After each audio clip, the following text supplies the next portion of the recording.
Olá, eu sou o Marcos Frank e hoje no Headbangers News temos a honra de se receber dois integrantes de uma das bandas mais importantes da Finlândia, Timo Kotipelto e Jens Johansson, respectivamente vocalista e tecladista dos Stratovarius. Falamos sobre a apresentação da banda no Monsters of Rock no dia 19 de abril e um pouco sobre o legado da banda para o heavy metal. Isso aí.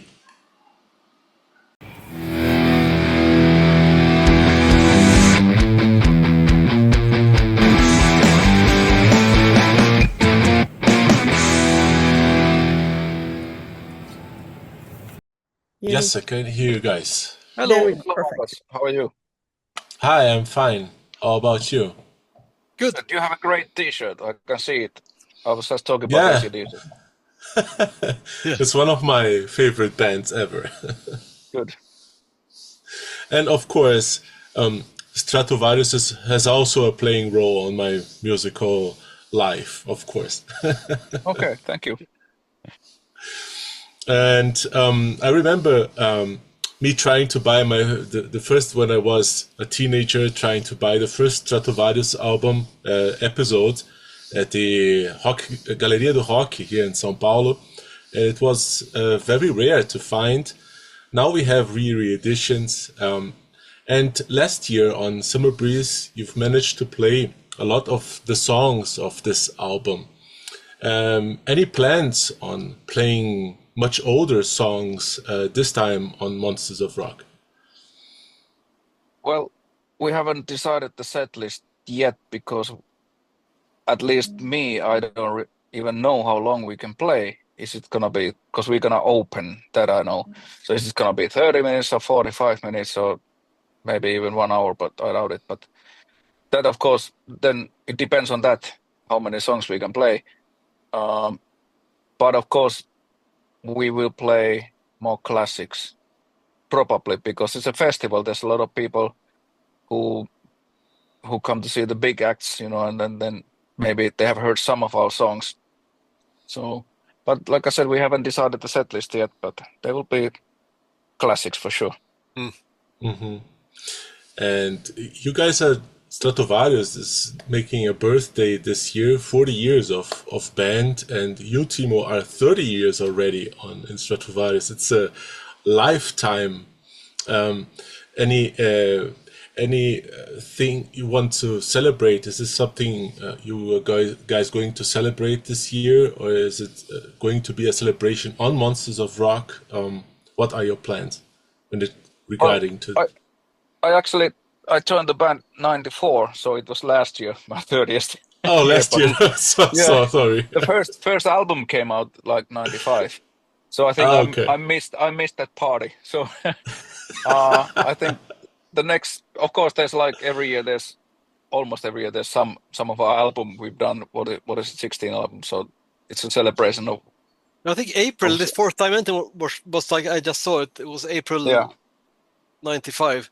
So perhaps we should make something special. I don't know. Like, where are we that day? Are we doing a gig? Good question. Yeah, I don't know, but yeah, we're good. Of course, now we'll be playing. We have a Finnish tour going on right now in Finland with Sonata Arctica. So we play at least one song from Fourth Dimension, and there are some nice songs on that album too. But I think the next big thing would be probably when Episode and then later on Visions will turn 30. That will be in the next few years. So let's see if we plan something. Awesome. And Stratovarius released a series of EPs last year called Heroes, Demand, and Abandon. Can you talk a little bit about these EPs? Yeah, it goes like this. It's like, as you perhaps have figured out, I mean, it takes us a long time to make a full-length, like a completely fresh full-length album. So this is something that more or less we cooked up, but at the prompting of the record label, that we just released singles. We had a few unreleased songs, and then we are also doing some old deep cuts that we felt, and the label felt like, well, maybe this could be like a single song, so just like, let's put it out there as a lyric video and a digital single just to generate a bit attention, because you're allowed to. I mean, nothing says that you cannot release like a 10 years old track as a digital single. It's actually according to the rules. Very possible. So we are just doing that, for fun, to see what happens. And I guess keeping the band's name alive as far as fresh releases in these kind of like channels like Spotify or YouTube or whatever.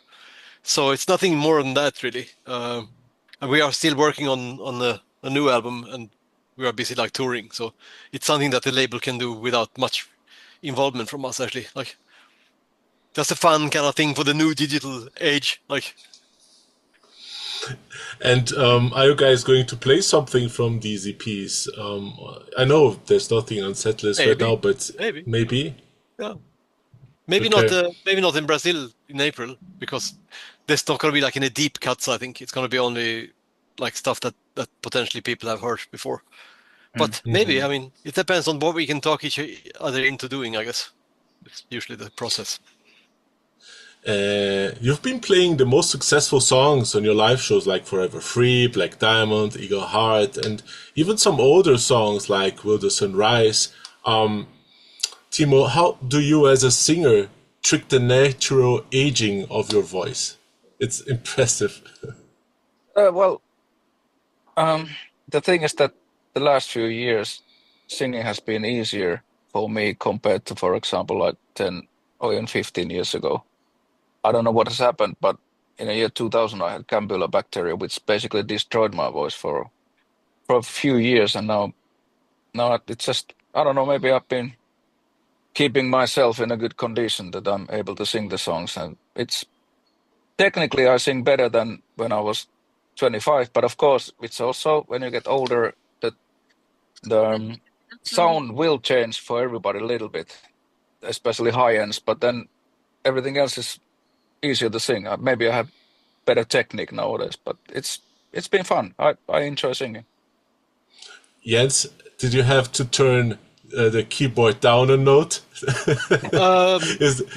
We sometimes do that. I mean we adapt the tuning a lot, but it's very difficult on guitar. I mean, the guitar is like, we've always been like half a step flat. Traditionally, it's like, I guess, something that Yngwie started in the 80s, that you turn it from natural E to like one half flat. It sounds a little bit more evil, I think we were thinking. But beyond that, I mean, it depends. Like, I know some metal bands, they tune like to B, like a fourth down, like. But exactly, yeah. And then you have this like 8 or 9 string guitars, so it gets a bit crazy. But we try to think a bit. But it's interesting that on Survive you sound a little bit more darker, but with Timo singing louder, it's interesting to have this difference. Yeah, of course. I mean, with very high pitched notes, of course, you can sing so quite loud, like as you can. I mean, at least I can. But anyway, I mean, I think what we did with writing this album, we transposed the songs here and there, and then we changed it. We changed the melodies around just like basically to fit Timo's voice as well as we could. So a lot of the songs have been changed and transposed. I mean, the ideas have been moved around a lot. Like, yeah, because this was the first time that we were like composing together, Jens, Matthias, and me in the same room. So we were able to test the vocal melodies immediately, and not like in the past that somebody composed a song and then here's the song, and then I would say that it's too low or it's too high or it sounds weird or the rhythmic is not correct.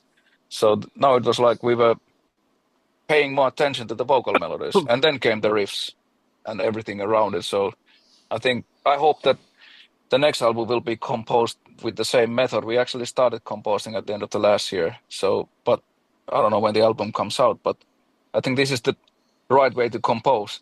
And not like, a guitar player is composing, or drummer would compose a song for me, and then the vocal melody would be unsingable. So it doesn't make any sense. So, but this is the right way. And it is interesting that Infinite has become 25 years old exactly. And at the time when this album was released, you could hear this pitching, your high voice. It's super high voice and with super fast melodies. And now that you're saying that now it was the first time that you guys were together, you can hear that at some point. But Do you remember what you guys did like 25 years ago when you guys released Infinite? Ooh, I mean, it was like, I remember Jörg hurt his leg. He was like playing soccer. I mean, you remember stuff like that. He had like been out playing soccer, and it's like, yeah, I had to go to this physiotherapist now because his muscle was hurt or something like this. But beyond that, I mean, it's like we recorded so often. I mean, put it this way, there was like every year or every half year sometimes, or every 2 years sometimes, there was like an album coming out. And I remember different the longest, locations. yeah, the longest one that it took the longest was his Elements 1 and 2. Because we switched labels. I mean, you tend to remember more the practical things around it, like where you rehearse and who got hurt and, you know, this type of thing. Interesting. And Stratovarius is definitely an act that belongs to be entitled monster of rock and a legend in its musical style. When you guys think that many people try to mimic Stratovarius after so many times in the music industry, even mimicking Timo Kotipelto singing, trying to sing the way you do, what comes into your mind as a band?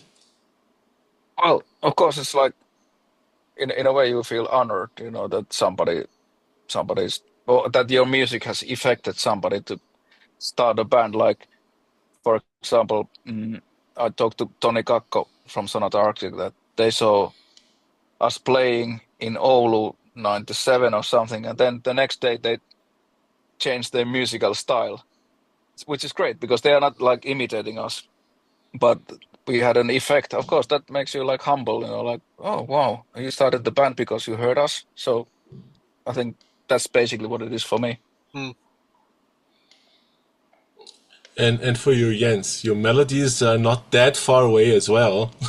Yeah, I think it's like, it's of course flattering, and you feel almost like honored. And I don't think I wouldn't complain about it. I mean, I think it's actually just kind of fun. Like, Especially in your case, was it Janne Virman from Children of Bodom who tilted his keyboard stand after you, or yeah, and you maybe. gave him the sound, or what was it? You gave him exactly. your solo sound, so he's been helping out, you know. Yeah, exactly. No, I think it's definitely not a big deal, you know, or thing somehow. Like, Because it's like, of course, at least I have, like, you know, my idols that I used to listen to, and I was getting, you know, influenced by different singers and the way they act on the stage, and, you know, the way they sing, and then I'm trying to find my own way of singing and being on the stage. So of course that's also very important, that you are not just trying to copy somebody, because then you lose your identity, or you never will get your identity if you don't find your own way. But you need to get some influences. So I wonder what kind of style I would be singing without hearing any rock music, and somebody would just put a microphone in front of me and then start singing. yeah, exactly. Okay, Of course. you know. Amazing. And the last question would be, since you guys are turning into legends right now with so many years already being on the road, when you think about the future, what does the future holds for Stratovarius, and what are the what do you want to, what legacy do you want to leave for the world forever? I think we only ever wanted to make people happy, so I guess that's a good legacy. And I think as long as we can continue to play, and we will continue like doing what we are doing, maybe growing a little bit bigger, but let's see. Like, I agree. I'm looking actually at the last couple of years or 3 years after COVID, they've been like suddenly, I don't know how to say it, like super promising for the band, because of course there was like a couple of COVID years that we couldn't play at all.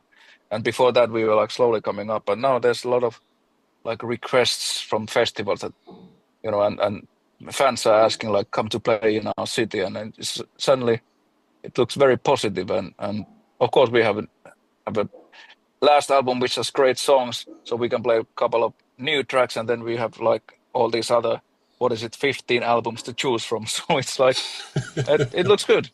I'm looking forward to it. Okay, guys. Thank you so much for your time, for your interview. I hope seeing you guys on Monsters of Rock. Obrigado. Thank you so much. See you there. Thank you. Yes. All right. Bye-bye.